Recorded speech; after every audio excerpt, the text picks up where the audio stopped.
प्रणाम जी। बोलिए श्री प्राणनाथ प्यारे की जय। बोलिए श्री सद्गुरु महाराज की जय।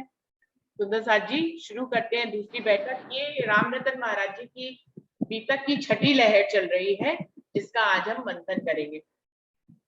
तो सुंदर साथ जी, आज के प्रसंग में हमें क्या कुछ बात दिखाई देती है, हमारे दिल में क्या भाव आते हैं, इसके लिए मैं संगीता दीदी आप आएंगे।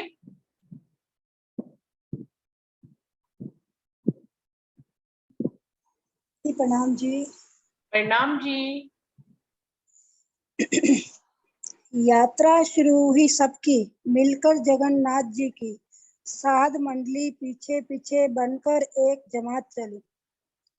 वो दीदी जमात तो चली, लेकिन उनका कुछ लक्ष्य नहीं था। बस अपने शरीर का ध्यान रखना, यही यही उनका था। और उनको कोई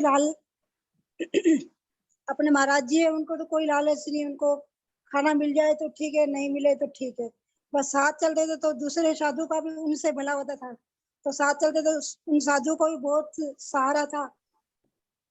बाकी ये जो साधु महात्मा बनने बैठे थे, इनका तो अपने शरीर का धमकी दे के दूसरों से चीजें लेना और अपना शरीर का ध्यान रखना, यही काम था। प्रणाम जी दीदी।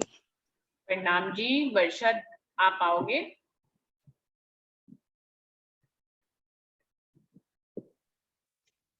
प्रणाम जी। सभी सुंदर साथ जी के चरणों में प्रेम प्रणाम जी। प्रणाम जी। तो प्रणाम जी। प्रणाम जी। प्रणाम बचपन जी। से ही मतलब वर्षा अब मन आप पे बोलो। कंट्रोल। अच्छा दीदी, वो प्रणाम जी। सभी सुंदर साथ जी के चरणों में प्रेम प्रणाम जी। दीदी, इसमें तो यही दिखाई देता है कि महाराज जी ने जो है ना, बचपन से ही कभी उन्होंने कुछ अपने मन के अनुकूल किया ही नहीं। उनका मन किसी चीज के लिए भागता ही नहीं है। उनका मन पे अपना पूरा मतलब कंट्रोल है। जैसे बड़े बड़ा इतना विशाल व्यक्तित्व वाला जो वो महात्मा है, वो भी अपने मन पे कंट्रोल नहीं कर पाया। लेकिन महाराज जी का कंट्रोल अपने मन पे शुरू से ही है, और उनको ये कभी अपने मन के अधीन होकर नहीं चले।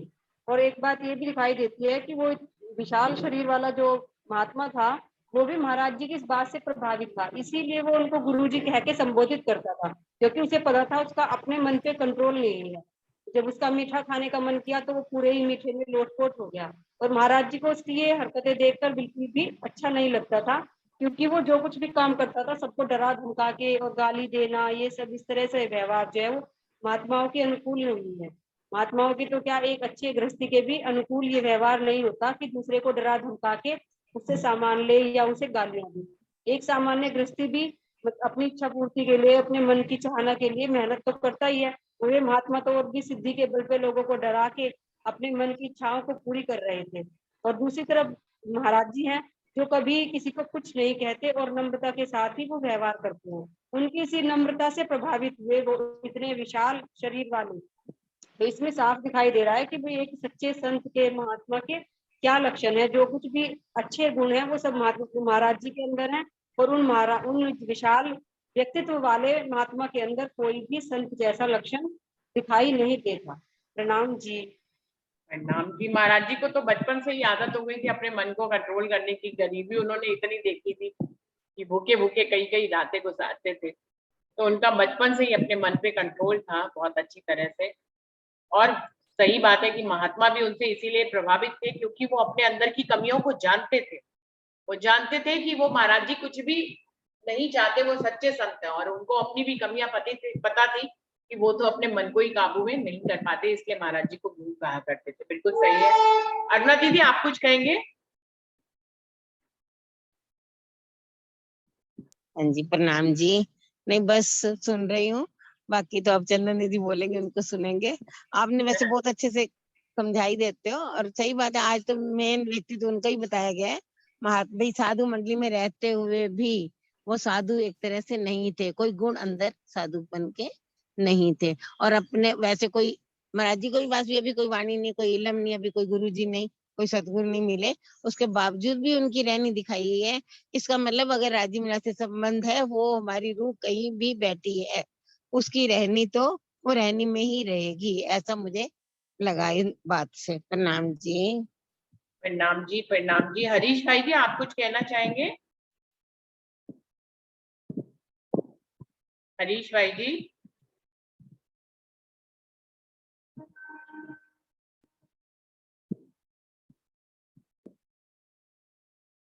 प्रतिभा दीदी, आप कुछ, आपके दिल में कोई भाव आ रहा है? प्रणाम जी, प्रणाम जी। महाराज जी का शुरू से मन पे तो कंट्रोल था ही सी, और उन्होंने उन्हीं को ही आगे कंटिन्यू रखा, कहीं वो विचलित नहीं हुए। ये हमें भी इससे यही शिक्षा मिलती है कि हमें कहीं कुछ, अगर कोई आकर्षण का कुछ होता है तो हम इसको इग्नोर करके और अपनी साधना को कंटिन्यू करें, और अपने स्वभाव में इतनी सहजता विनम्रता लाएं कि सब सुंदर साथ या व्यक्ति हमारी तरफ स्वतः ही आकर्षित होते चले गए। जैसे महाराज जी के साथ आकर्षण हो, हम परमधाम की रुए हैं तो हमारे में हम दूसरों को कंफर्टेबल फील कराएं, ये मुझे ऐसा लगता है, तभी कोई आकर्षित होएगा, भय ना रखें। प्रणाम जी। जहाँ प्रेम और सद्भाव होता है वहां आकर्षण अपने आप ही आ जाता है। कोई आपको प्यार से देखे, प्यार से अपने पास बिठाए, आप जिससे मिलकर प्रेम की अनुभूति करें उनसे, तो आप स्वतः ही आकर्षित हो जाएंगे। कभी भी जो है डराने से कोई भी आकर्षित नहीं होता है। महाराज, वो जो महाराज जी थे, डरा के जो सबसे काम कराते थे, जितनी साधु पलटन उनके पीछे हुई थी, वो उनके आकर्षण से उनके पीछे नहीं थी, वो सिर्फ इसलिए पीछे थी कि इनसे सुविधा रहती है, कहीं पे कुछ भी सामान ये दिलवा देते हैं। इसलिए जितनी साधु की पलटन थी उन महात्मा के साथ चल रही थी अपनी सुविधाओं के कारण, आकर्षित नहीं थी कि वो उनके प्रेम से आकर्षित होकर उनके पीछे चल रहे हो, ऐसा नहीं था। प्रेम जो है सबको आकर्षित करता है, डरा कर हम किसी को भी आकर्षित नहीं कर सकते हैं। और सुंदर साहब के दिल में कोई भाव आ रहे हो तो जरूर से हमसे शेयर करें। सुंदर साहब प्रणाम जी, जी। प्रणाम जी, प्रणाम ज्योत्सना बहन बताएं। आपने बड़े महाराज में तो इतनी पर्सनालिटी और उच्च व्यक्तित्व का दर्शन होता है कि उनका मन कितना संयमित रहता है, और वो महाराज तो ऐसी हरकतों करता है, बड़ी हंसी आती है अजीब सी हरकतों से। और उसमें तो जो साधना की होगी कि उस पर वो तो ऐसा डरा धमका के ये सब कार्य करवा लेते हैं। लेकिन हमारे बड़े महाराज में तो क्या है कि परम धाम की रूह है, उसमें तो बहुत अपने मन पर संयमित और व्यक्तित्व ऐसा है, बहुत उच्च कोटि का व्यक्तित्व है, इसलिए तो वो अपनी समझदारी से ऐसा सबको आकर्षित करते हैं, ऐसा भाव है। बिल्कुल बिल्कुल दीदी। चंदन दीदी, आप आ जाइए अब। हाँ जी, एक सेकंड दीदी, एक मिनट। हाँ मैं जी, ये कह रही थी, चंदन दीदी अभी बोलेंगी ना, ये भी बात मेरे को पूछनी थी कि महाराज जी ने अपने मन को, मतलब उन्हें बार बार, मुझे नहीं देखा कहीं भी उन्हें बार बार अपने मन को कंट्रोल करना पड़ा है, मतलब उनकी इच्छा ही नहीं होती थी। ऐसा नहीं कि उन्होंने अपनी बहुत सारी इच्छाओं को दबाया, मुझे ऐसा लग रहा है। इसमें भी वो बात कर लेंगी दीदी, सुना देंगी, बता देंगी। प्रणाम जी। प्रणाम जी। चंदन दीदी, आप आ जाइए।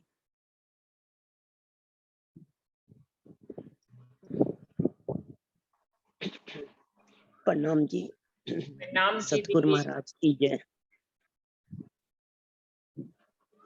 आपका शायद प्रश्न ये है कि महाराज जी मन को कैसे कंट्रोल किया। पहले प्रश्न तो समझ आना चाहिए ना कि हाँ जी, महाराज हाँ जी जी, की मैं इच्छाएं कम थी। आप ये जानना चाहते हैं महाराज जी ने मन को हाँ कैसे जी जी, कंट्रोल की। मतलब कंट्रोल नहीं, मेरे को ऐसा लगा दीदी कि कंट्रोल नहीं किया उन्होंने, उनकी कंट्रोल ही थी प्राकृतिक रूप से, ऐसा मेरे को लगा। नेचुरल वे में उनकी कोई इच्छा नहीं थी, ऐसा मुझे लग रहा है। इसी नहीं को फिर स्पष्ट आपका चाहिए, प्रश्न थोड़ा क्या सा है, बता। प्रश्न क्या है आपका। लेकिन यही है कि ऐसा नहीं कि जैसे मिठाई बड़ी है, उनका बहुत तेज मन कर रहा है, बार बड़ी छोरी खाऊं खाऊं खाऊं, फिर भी नहीं वो खा रहे, ऐसा नहीं हुआ, उनका मन ही नहीं हुआ ऐसे। देखो साथ जी, मन किस तरफ भागता है, मन किसे कहते हैं, मन को हमने समझा ना, कैसे इंद्रियां हमें, मन मन इंद्रियों पे सवार होके कैसे अपनी पूर्ति करता है। मन भागता है माया की ओर, मन भागता है बाहर की ओर। इस तन के अंदर जो मन है वो कैसे रस लेता है इस माया के, इंद्रियों के द्वारा बाहर के सारे रस लेता है। अब यही मन, देखो माया क्या है, माया भ्रमित कर देती है, माया के आकर्षण जो है ना, प्रलोभन जो है, भ्रमित कर देते हैं। क्यों भ्रमित कर देते हैं? क्योंकि वहां असल पूर्ति नहीं है, आनंद नहीं मिलता हमें माया में इच्छाओं की पूर्ति करके। अगर हम स्वयं देखें तो क्या आज तक हमारे जीवन में क्या कोई भी इच्छा पूर्ण नहीं हुई? धनी तो पल पल छोटी से छोटी इच्छा भी पूर्ण कर रहे हैं, पर हमें क्या उन इच्छाओं की पूर्ति में आनंद मिला? ठीक है, सुख जरूर मिल गया, ठीक है, मन थोड़ी देर के लिए शांत हो गया, मन चंचल है, 1 मिनट के लिए शांत हो गया, अगले मिनट फिर दूसरी इच्छा उत्पन्न हो गई। समुद्र में क्या लहरों की कमी है? मन क्या, अगर मन को एक हम समुद्र समझें तो कितनी लहरें उठे समुद्र में, कितनी नहीं उठे, पहली वाले आगे की तरफ हो जाए, नहीं और उठ जाए। मन एग्जैक्टली ऐसा ही है, कितनी ही इच्छाएं एट ए टाइम उठ रही हो, कितनों की ही इच्छाओं की भी पूर्ति भी हो रही हो, सारी हमारी इच्छाएं अधूरी नहीं। अगर हमारी सारी इच्छाएं अधूरी रहे तो ये मन विक्षिप्त हो जाए, हम इस दुनिया में पागलों की तरह हो जाए। क्यों? अभी हमें आत्मा का पता नहीं, परमात्मा का पता नहीं, चाहे हमें सत्य का पता नहीं, हमें सतगुरु जीवन में नहीं मिले, हमें सत्संग नहीं मिला, हमें वाणी का नहीं मिला, हमें कोई इल्म नहीं है, लेकिन मन की इच्छाएं तो पूरी हो रही हैं, तभी तो ये संसार चल रहा है। इच्छाएं उत्पन्न हो रही हैं, पूरी हो रही हैं, तभी तो ये क्या कहते हैं, संसार सागर कहा गया। क्यों संसार सागर कहा गया? सागर में भी लहरें उठ रही हैं, खत्म हो रही हैं, और लहरें उठ रही हैं, बेअंत मामला है। मन का भी बेअंत मामला है, लेकिन अगर मन में इतना समर्थ है, मन में अगर इतना समर्थ है कि वो माया की तरफ दौड़े, तो भाई सत में भी इतना समर्थ है कि वो माया से मुख मोड़े। अब मन दौड़े माया की तरफ, सत दौड़े अपनी तरफ, अपने घट में, अपने ही घाट पे सत रहे, सत विचलित नहीं हो किसी भी आकर्षण से, क्योंकि वो अपने ही घाट पे है ना, उसे अपने ही घाट में आनंद आ रहा है ना। आयो आनंद अखंड घर को, जब वो अपने घर में, अपने ही उसमें रहता है, अपने ही अरस दिल में जो धनी का सिंहासन है, उसी में तो सिंहासन जिसका लग गया, क्या उसका सिंहासन छोड़ के वो बाहर की इच्छाओं में, उनकी पूर्तियों में, अपनी तृष्णाओं की ओर दौड़ेगा? नहीं। जिसका सिंहासन लग गया, तो जिसका सिंहासन लगा है उसकी सेवा हजूरी में नहीं रहेगा सत्या। तो दोनों चीजें तो हमारे सामने आ रही है, मन माया में, सत धनी में। तो जो धनी की तरफ लग जाए तो उसकी माया की इच्छाएं उससे कम नहीं करनी पड़ती, उसे जबरदस्ती, स्वतः ही होता है सब कुछ। ये रास्ता स्वतः का है, इसमें कुछ भी तो नहीं करना पड़ता, सिर्फ तुम्हारे अंदर सत बल होना चाहिए। महाराज जी ने क्या एक छोटे से प्रसंग से चाहे समझाया, करण इंद्री के प्रसंग से, कि कैसे मन को रोका, लताड़ा, मन के साथ युद्ध लड़ा, अपने मन से बात करी। एक बार अपने मन से बात कर ली, अब मन क्या है, उनके काबू में नहीं है। मन को क्या नहीं दिया, या तो तेरी अर्थी निकलेगी या मेरी निकलेगी, इससे बढ़ के क्या बात हो सकती है? या इस तन में, इस काया में तेरी हुकूमत चलेगी, या भाई मेरी। मेरी मतलब उस समय जीवात्मा कह रही थी, जीवात्मा ये समझा रही थी कि भाई मैं तो सत्य की तरफ, धर्म की तरफ अग्रसर हूं और इधर ही चलूंगा, तेरी सत्ता नहीं चलेगी। हाँ, अगर तू भी चाहता है तो भाई इधर जीव आत्मा के संग चल, कोई इतराज नहीं है, किसी को मना नहीं है सत्य के संग चलने की, मन को भी मना नहीं है, पर साथी बन के रह, दुश्मन बन के नहीं।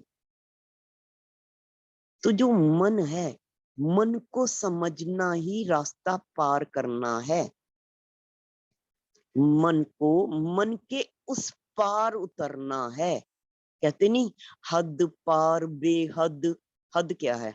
हद हमारी ये काया, मन का, मन इस काया और काया के बाहर बेहद ब्रह्मांड, क्या कहते हैं, इस ब्रह्मांड में पिंड और ब्रह्मांड में घूम रहा है। हद के पार इस मन को भी तो पार करना है। मन को पार किया नहीं, बाहर के हमने सारे कर्म दिन रात कर लो, क्या पहुंच जाएंगे? क्या पहुंच जाएंगे? तो आशा है आपको आपके प्रश्न का उत्तर मिल गया होगा। जी जी, मिला मिला। प्रणाम जी। कुछ और इसके बारे में और ज्यादा व्याख्या करने की जरूरत है क्या? नहीं नहीं नहीं, बहुत अच्छे से बता देते हो आप। नहीं, वैसे ही बहुत अच्छे से, पहले भी इस बारे में आप मन के बारे में बोले थे, पर मेरे को मन में ऐसे ही उपजा कि महाराज जी के मन में बहुत ज्यादा इच्छाएं हुई नहीं, जो उन्हें बहुत दबानी पड़े, बस ये ऐसे मन में आ गया, इसलिए मैंने बात कर ली सिंपल वे आपसे, में है ना। ये तो समझना कि महाराज जी के मन में क्यों नहीं इच्छाएं उत्पन्न हुई, क्यों नहीं हुई, क्योंकि सत की तरफ चल रहे थे ना। हाँ बिल्कुल हमारे मन बिल्कुल। में क्यों हाँ इच्छाएं हैं? क्योंकि हम माया की तरफ चल रहे हैं।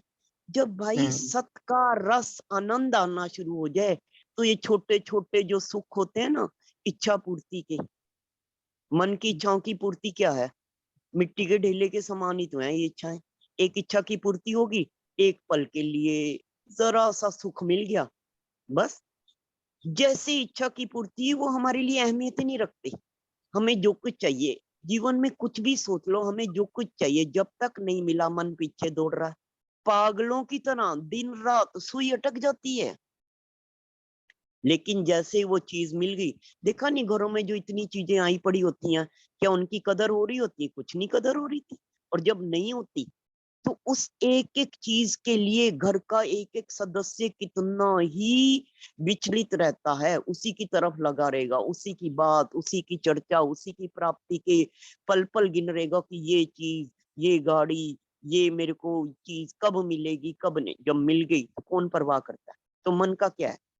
ना मिले तो वो चीज उनके लिए खुदा, मिल गई तो वो चीज मिट्टी। मन का ये भी तो रूप है ना।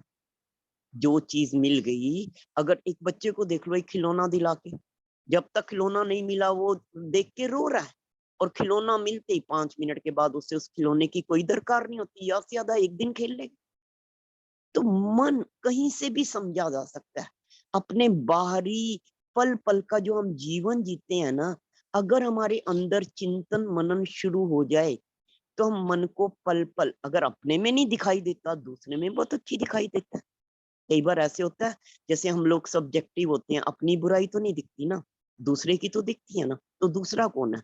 दूसरा तुम ही तो हो, कि दूसरा कोई गैर है? दूसरा कोई गैर है क्या? खुद की शक्ल नहीं दिखती, शीशे में तो दिखती है ना। शीशा तो दूसरा है, पर तुम्हें शक्ल तो दिखा रहा है ना। है, अब तुम्हारा रूप रंग तो दिखा ही रहा है, दर्शा ही रहा है। तो दूसरे में भी मन को देख के हम अपने मन को समझ सकते हैं।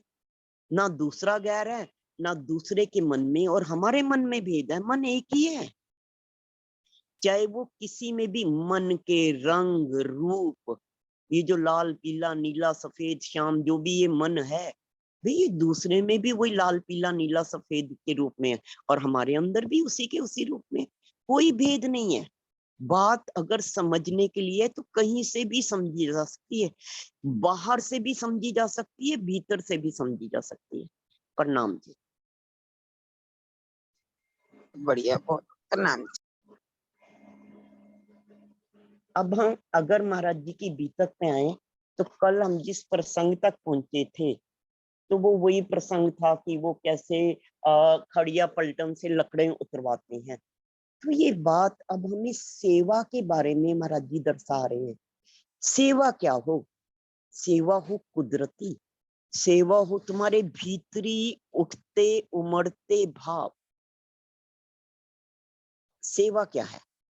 तुम्हें कोई कह नहीं रहा है, तुम्हें कोई समझा नहीं रहा, हमें क्या है, ये करोगे तो तुम्हारा ये भला होगा, तुम्हारे घर में दुख नहीं होएगा, ये सुख सुविधा हो जाएगी। हमें कह कह के सेवा करवाई जाती है। ये सेवा नहीं है, ये सेवा नहीं है, ये तो स्वार्थ है।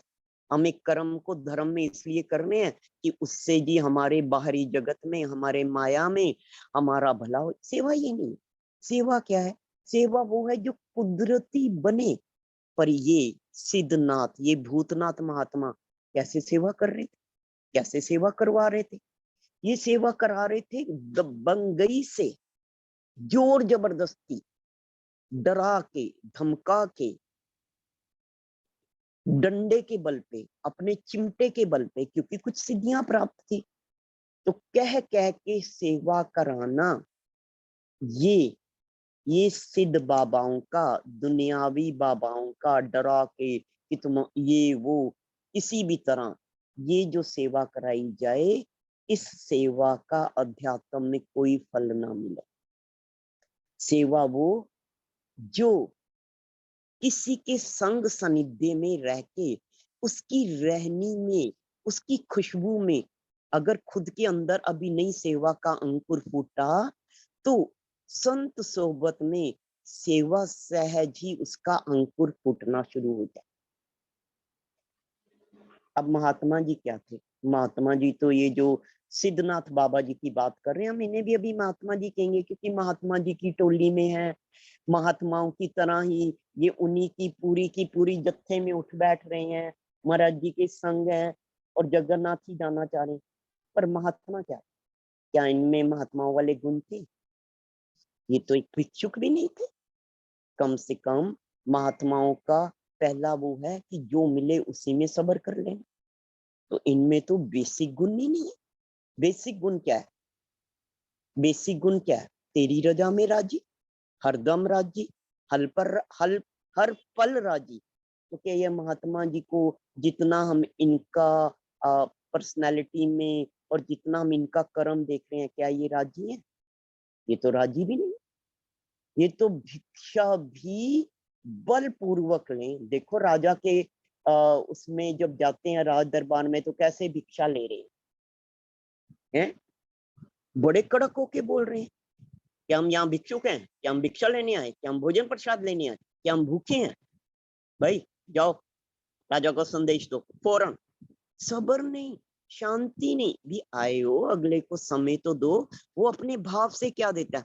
जाओ सबके लिए दक्षिणा लाओ, सबके लिए भोजन प्रसाद लाओ। तो कितना ही, क्या ऐसे सेवा करवाई जाए? क्या सेवा इसे कहें? ये तो तुम दूसरे को इतना डरा रहे हो। अगर दूसरे में सत प्रबल नहीं है, अगर, तो वो क्या करेगा?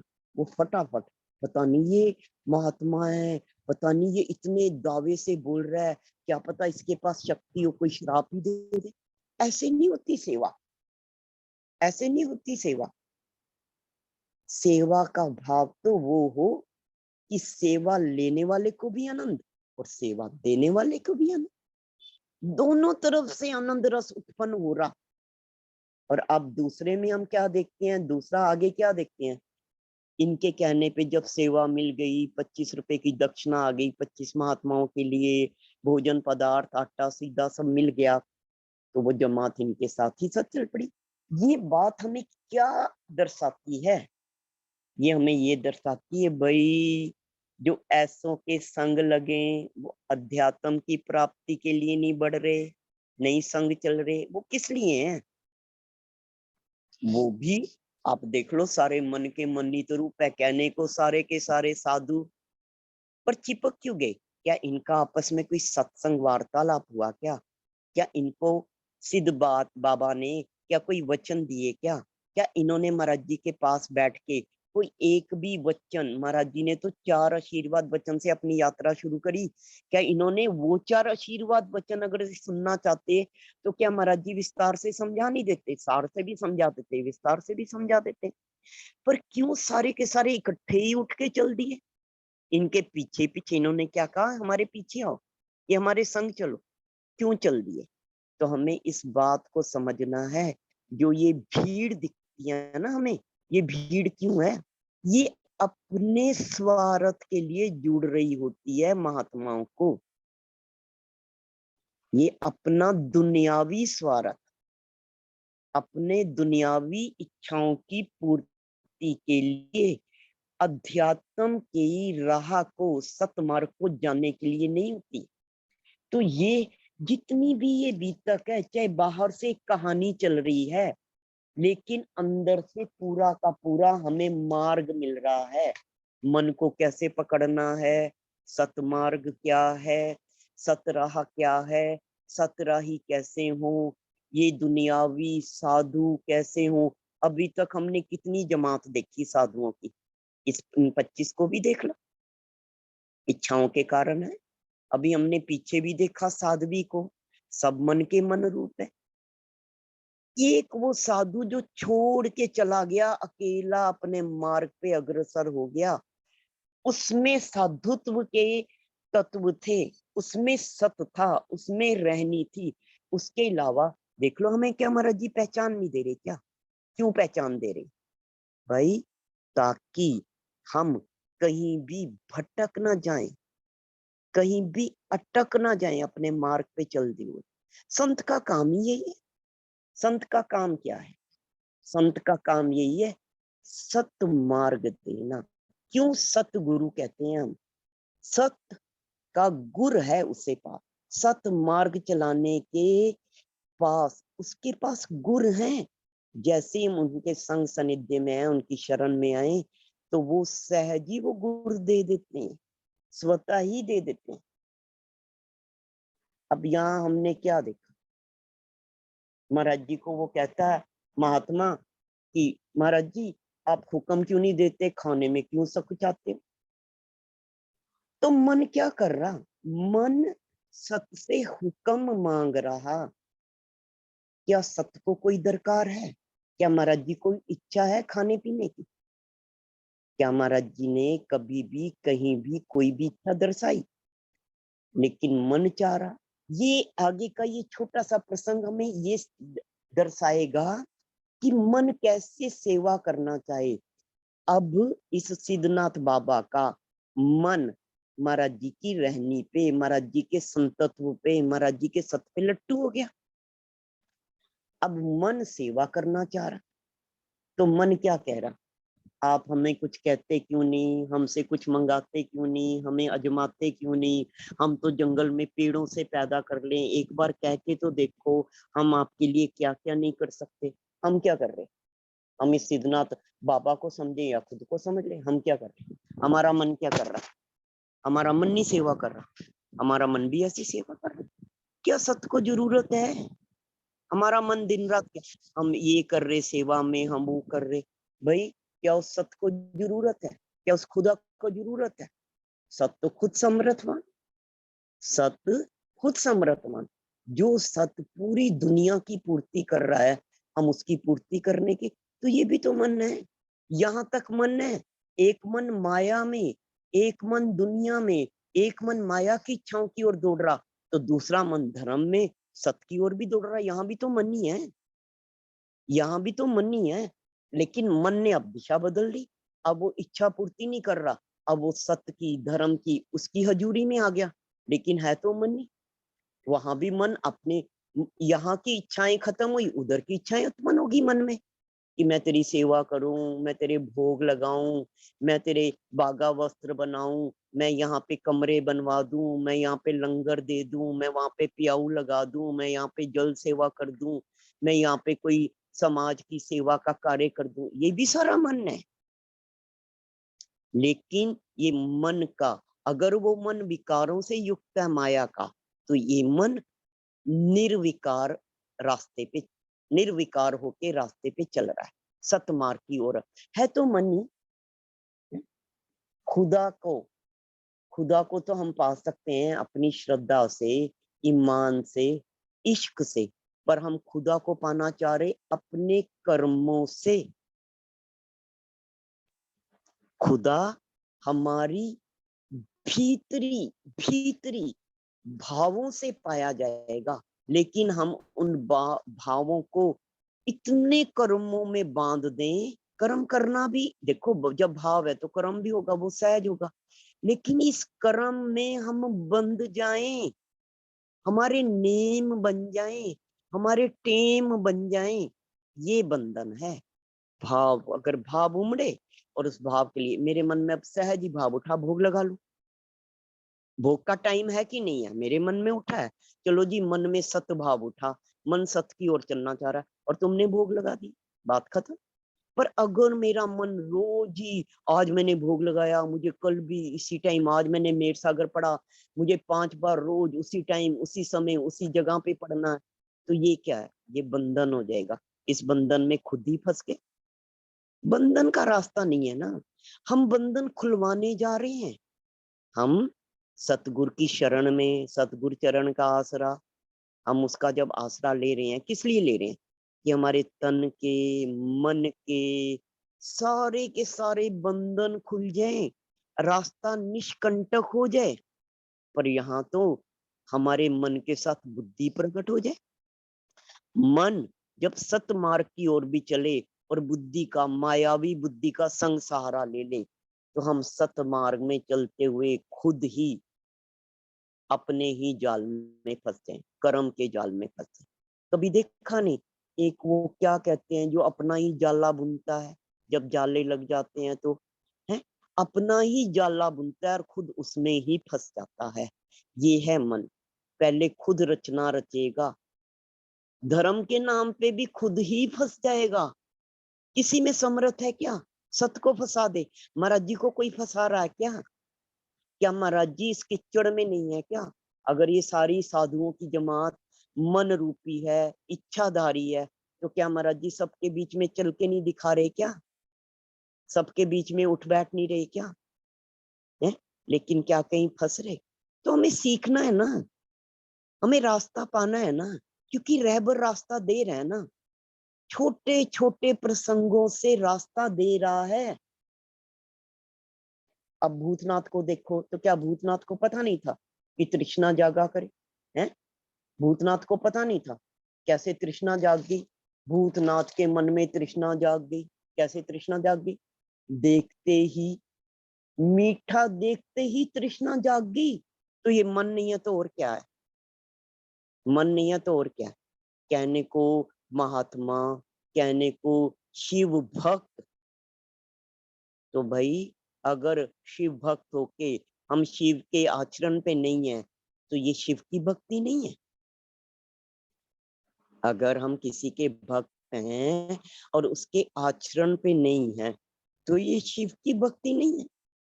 तृष्णाएं जाग रही है, तमन्नाएं जाग रही हैं, तो ये कौन से सत्साथी हैं? ये कौन सा सतमार्ग दिखा देंगे? ये मन मर्जी के हैं, मन की चाल पे चल रहे। अगर इन जैसों के हम अपना, इन जैसों को क्यों, क्या माया में बहुत सारे लोग ऐसे सिद्ध बाबा से प्रभावित नहीं होंगे? बहुत होंगे, हजारों की तादाद में हो सकते हैं। तो वो उनको ये क्या रास्ता दे रहे जो खुद ही मन से परे नहीं है? वो दूसरे को क्या पार, जो खुद ही भव से अगर किसी में क्रोध पे काबू ही नहीं है, तो वो मुझे क्रोध पे काबू करना क्या सिखाएगा? हम तो ऐसों को गुरु मान के बैठ गए, जिनकी क्रोध पे, काम पे, लोभ पे, मोह पे, अहंकार पे, पहले शुरुआत की बातें समझ लो, इन पर खुद का काबू नहीं है। अगर हम इन ऐसों को अपना रहबर मान ले, तो क्या हम काबू पा लेंगे? जब महात्मा खुद ही अपनी तृष्णा पे काबू नहीं पा रहा, फिसल गया। क्या फिसला? अब हमें ये देखना फिसलता क्या है। महाराज जी को कह रहा है नजर फिसल गई। क्या देखा जी हमने? वो देखा और हमारा चाहना उत्पन्न हो गई, तृष्णा जागी। जब शरीर ने शक्कर देखी, देखी का मतलब क्या है? नजर फिसल गई। आज शक्कर पे फिसली, कल किसी और चीज पे भी फिसल सके, नजर तो नजर, फिसलन तो फिसलन। तो एक छोटा सा प्रसंग समझ लो ना, जब नजर फिसल गई शक्कर के ढेर पे, तो फिर उस नजर की फिसलन की पूर्ति के लिए, उस मन की तमन्ना तृष्णा की पूर्ति के लिए, क्या शरीर को उस शक्कर के ढेर पर लोटपुट नहीं होना पड़ा? लोटपुट होना पड़ा। अगर आज नजर एक शक्कर के ढेर पे फिसलती है, ये माया में प्रलोभनों की, आकर्षणों की कमी क्या, पता नहीं कल नजर किस किस बात पे फिसले। नजर तो नजर है, मन तो मन। आज मेरा मन एक छोटी सी बात पे आता है, कल बड़ी पे भी आ सके। चलो मैं चोर हूँ, आज मैंने छोटी सी चोरी कर ली 2 4 5 रुपए की, किसी को पता नहीं चला।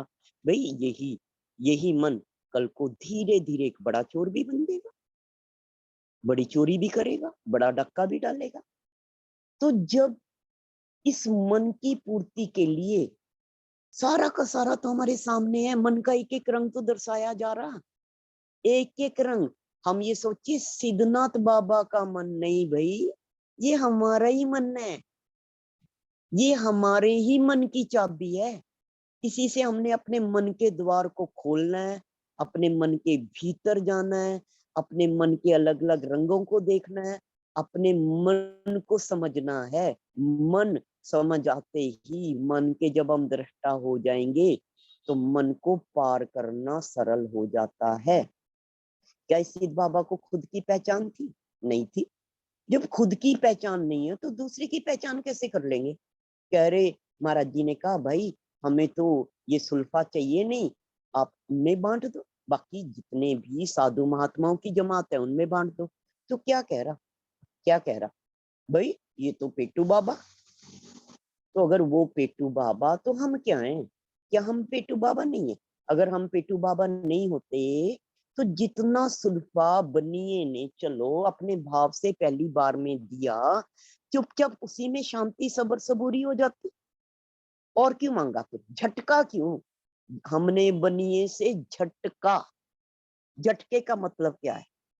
झटके का मतलब है हम पेटू बाबा है, इतने से हमारी तसल्ली नहीं होगी, हमें और दो। पाव भर शक्कर से हमारी कुछ तसल्ली नहीं होगी जो तुम सेवा भाव से अपने मन से दे रहे, नहीं भी हम तो एक पूरा शक्कर का ढेर चाहिए। तो क्या हम पेटू बाबा नहीं है? तो ये बात हमें क्या दर्शा रही? हमें दूसरे की तो पहचान बहुत जल्दी हो जाए, हमें अपनी ना हो। क्यों? क्योंकि नजर दूसरे को देख रही, नजर खुद को नहीं देख रही। अगर यही नजर हम खुद की तरफ मोड़ लें तो हमें खुद की पहचान शुरू हो जाएगी। एक एक प्रसंग हमें गहराई से कितना समझा रहा। महाराज जी कहते भी हैं हमने तो बड़ी कोशिश करी इसे समझाने की, क्या शब्द इस्तेमाल किया, नहीं मानता। हम हर दर समझाते, हर दम समझाते, तो क्या हमें नहीं समझाया जा रहा? बानी क्या कर रही? क्या हम तक संदेश नहीं पहुंचा रही?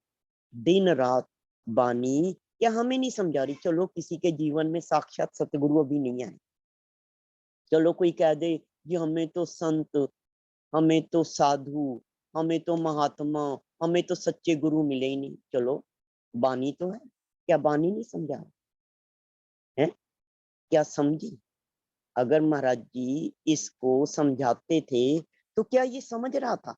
महाराज जी ने बहुत समझाया, हर दम समझाया। हर दम का मतलब क्या है? कहा तो बहुत, क्या सुनवाई हुई? तो भाई संतों की इस दुनिया में, माया में, मनमाने लोगों के आगे कोई सुनवाई नहीं है, कोई भी सुनवाई नहीं है। संत सही राह बताएं, सतमार्ग बताएं, पर जब सुनेंगे ही नहीं, सुनेंगे नहीं तो मनन ही नहीं करेंगे, मनन ही नहीं करेंगे तो आचरण में ही नहीं उतरेगा, आचरण में नहीं उतरेगा तो चल के क्या दिखाएंगे? हैं? संत का संतत्व तो पथ पर दर्शन दे, पर क्या हम संत का संतत्व ग्रहण करें? तो किस में कमी है? चलाने वाले में कमी है कि चलने वाले में कमी? समझनी तो हर बात को पड़ेगी ना। चलाने वाले में कमी है क्या? हम इसी बाबा को, इसी भूतनाथ बाबा को क्यों देखें? हम खुद को क्यों ना देखें? हैं? क्यों ना खुद को पल पल देखें और समझें? हर हर प्रसंग से समझना है ना, हर प्रसंग से हमें